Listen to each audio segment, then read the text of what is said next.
After OG signed with CAA for his new agency in hopes of getting a bigger role with the new team or with the Toronto Raptors, there's a new narrative going around the NBA that's not specifically going from Toronto Raptors fans, but Knicks fans, thinking that they're going to land the Toronto Raptors two-way star. With all the reports, all the rumors that we've heard from Toronto Raptors media, we've decided to pull a Knicks fan, a Knicks reporter, over on our own Knicks Digest channel. I'll pull up the graphic here. You know, if you guys are fans of the Knicks, you can check it out. They've been killing it with the vids over there. Our guy Troy is here to break down his thoughts on a potential acquisition of OG Anunoby. You're more deep, your ears closer to the ground with everything that's been going on with this situation, but introduce yourself, Troy, and let Raptors fans know what Knicks fans are talking about regarding OG. What's going on, everybody? My name is Troy Mahabir, and I'm one of the lead hosts for the Knicks Digest. But let's get it right, though. Let's go into that OG business. Now, this is going to hurt some Raptors fans, and, I'm really sorry for the news I'm about to say. If you're a CAA client, you're on the Knicks radar. They go after CAA clients.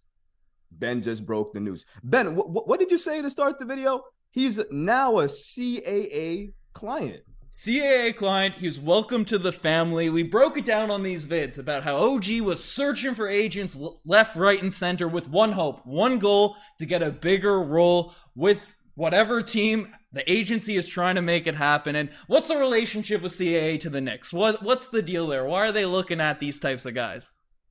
Well, let's take it to the president, Leon Rose. Where did he come from before he took that president role? CAA. And most of the clients or most of the players repped on the NBA and the Knicks are CAA clients. And now you got OG, who just signed with CAA. So he's automatically a target. But that's not the only thing, is it, Ben? Are you deceiving your fans, Ben? I kind of remember looking at the contract, and if I'm not mistaken, OG has a player option for next year, does he not? We've been talking about it a lot. The situation where we got to trade potentially Pascal or OG, we can't extend them all, and it seems like the front office is sort of going in the direction of more willing to trade Pascal than an OG Anunoby. I've been pretty outspoken on these vids about how I want to extend Pascal. Went on a huge rant about it last night, in the videos with Riker, a solo, all these types of things. So OG Anunoby, if we don't get a Pascal Siakam deal, which it's looking pretty ugly right now. I mean, the Pacers won't even offer us Nembhard, their backup point guard, to acquire Pascal Siakam. The Knicks, do you guys have anything to offer us if we were to make a trade, if there was anything there? There's been no reports. There's been nothing officially coming about it except Knicks fans going crazy. And what motivated this video, you and I on a Zoom chat ranting about this to each other. What do the Knicks have to offer for OG Anunoby? Entice Raptors fans right now. You're not talking to the old New York crowd at this point. Well, what do the Knicks have to offer? You giving us RJ for OG? First of all, hell no. You're never going to get RJ for OG, a player that has a player option that can walk next season, Ben. There's no way that's going to happen. That's good for him. He can come next season then. All right? And that's where I'm going to go. I don't have to give you anything, Ben. You're lucky if you get Evan Fournier and some second-round picks, as far as I'm concerned, because OG is going to walk. He's walking next season, and he's walking all the way over to MSG. He's coming to the Garden, and you know what? He fits this team very, very well. He fits the Knicks team near perfect because as a wing in this league, you have to be able to do offense and defense. He's been able to do offense without having to be a primary offensive player for the Raptors. If he can do that, imagine what he can do as a primary option. Now, I know I'm going to throw it over to you. You're going to mention those reports about him wanting a bigger role, right? That's why he signed with CAA. They promised him that bigger role. Will he get it with the Knicks? I mean, the Raptors obviously last season had Fred VanVleet, but they still right now have Scotty Barnes. They have Pascal Siakam potentially with the squad. Gary's still getting a bunch of touches. Schroeder's looking to be a PG. It seems like there's more opportunities, even as is right now, than with the Knicks. So is it really realistic he's going to get what he wants, going to New York, going to a team? Because there's nothing about the Toronto Raptors that really indicates he wants to leave the organization for other than the reason to up his value because he has the ball in his hands more often. And you guys got Brunson. You guys have Julius Randle. You guys have these. If you're keeping RJ in a potential trade, can you guys give OG Anunoby what he wants? He wants a bigger role. And I think that bigger role is going to be explored when he gets to the Knicks. Notice I said when, Ben, because it's not an if for me. He's coming to the Knicks, whether you like it or not. You want to wait a season? Go ahead, Ben. Wait a season. See what happens. And when he tests free agency and he comes to the Knicks, we'll see what happens then. But let's talk about his fit with the New York Knicks, right? Now, of course, he wants a bigger role. A bigger role for him may mean a little bit more touches. With Julius Randle being part of the squad, to your point, you're right. He's a heavy ISO player. So getting more touches with him on the team is going to be difficult. But he was on the Paul George podcast recently, and he did say he would take a lesser role if there was other talent on the team that would allow him to do that. And I think OG and his trajectory is going up. If Mikal Bridges is anything to tell us for a player, when he's given a little bit more offensive play, they can explode. And if Mikal Bridges can do it, I think OG has it in him too. And I'd rather see him explode for the Knicks, kind of like Jalen did, than rather see you guys have it and then his value goes sky high and then Masai just asks for the moon, which, of course, he always does anyways.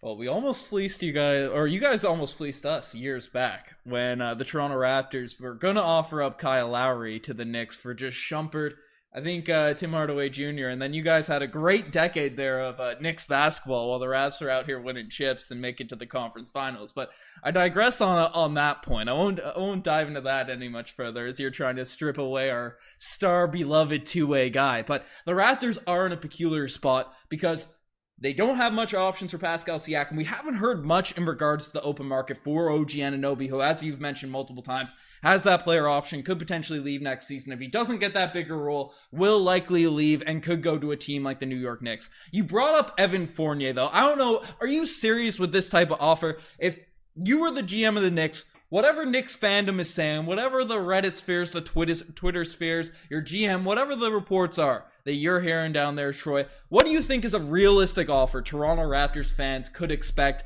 from the team that you so much expect to acquire OG Anunoby in the next year? If Masai Ujiri got on the phone right now with Leon Rose and said, you can have your guy, you just brought him into the agency, all this type of stuff, what could Masai Ujiri get out of the New York Knicks that's something realistic? Could we look at it quickly? Could we look at Evan Fournier is a negative value guy. We're better off holding on to OG and letting him walk for nothing than picking up Evan Fournier. Second round picks are second round picks. What would Knicks fans be willing to give up for a guy like OG Anunoby? I think that there's not a lot of things that Knicks fans want to give up because they look Josh at the Hart. whole. They look. What are we doing here? Just the Nova trio. Bring him up. What are you doing? Do you understand we already have a little Villanova squad within the Knicks right now with Dante DiVincenzo, Jalen Brunson, and Josh Hart? First of all, don't ruin that. Second of all, Josh Hart doesn't want to be a Raptor. Okay? OG doesn't want to be a Raptor. Okay? He's coming to the Knicks. Yeah, like for one more season. He loves y'all till he doesn't love y'all no more. So please, I hope he loves y'all so much that he leaves y'all to come to the Knicks next season, because that's happening. So that's what I'm going to say. He could pick up that phone and look, I think a realistic offer for OG, you're going to have to see some first round picks. I may not like it, but you're going to have to see some first round picks behind that. I don't think you're going to see an RJ in that deal just because I think OG's value has gone down a little bit. That player option hurts him. Yeah. Regardless of anything, if a player can walk next season, he's a rental more or less. You're not going to give up the farm to get him. So you're going to have to think about things like that in a realistic type of format. And if that's the case, you're probably looking at maybe a Quickly, maybe a Grimes. Fournier might have to be there to either make salary or something.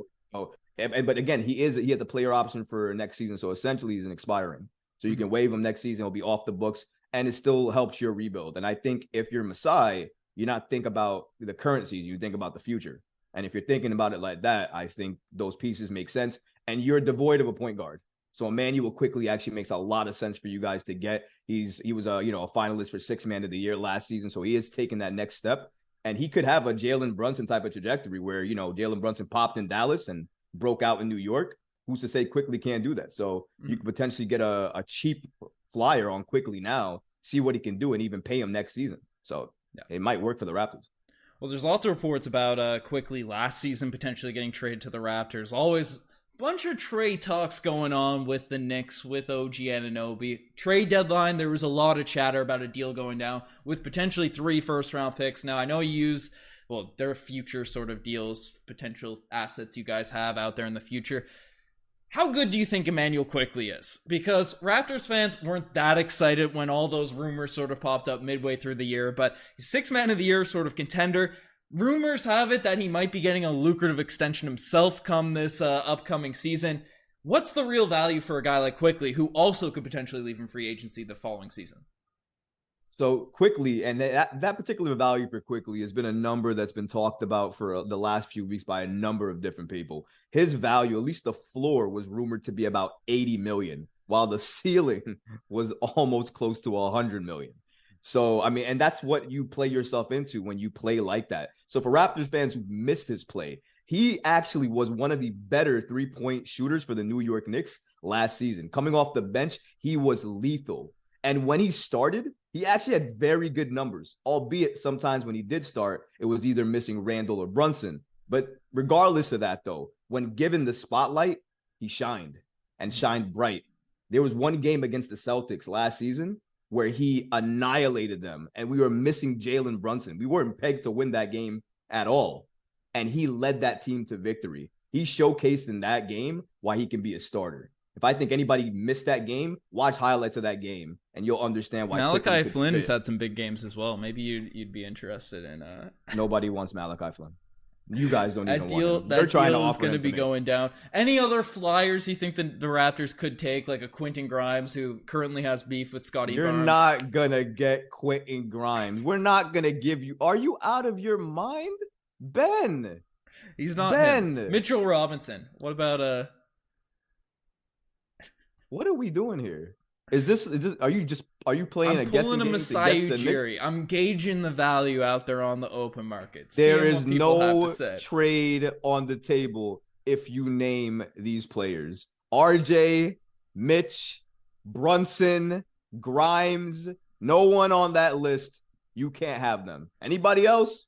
All right, sure. Why not? Open season. You can't have anybody Hartenstein else. will finally be a Toronto Raptor. Destiny will have come true. He'll finally made it after years of rumors of him coming up north. But, folks, you guys are the best for making it this far. Knicks fans believe they'll land OG Anunoby. Let me know what you guys think about this potential hypothetical, that sort of narrative running around New York right now. But subscribe to the channel if you guys haven't already. And definitely check out Knicks Digest. If you're a fan of the Knicks, fan of basketball, just want to support the channels in general, definitely check them out. Troy, Troy, Jude, everyone over there has been killing it. So, Troy, you have any last words on potentially landing OG Anunoby? It's not an if. It's a when, Raptors fans. Be sad now, but I'll be happy later. Getting no subs for Knicks Digest. Cheers.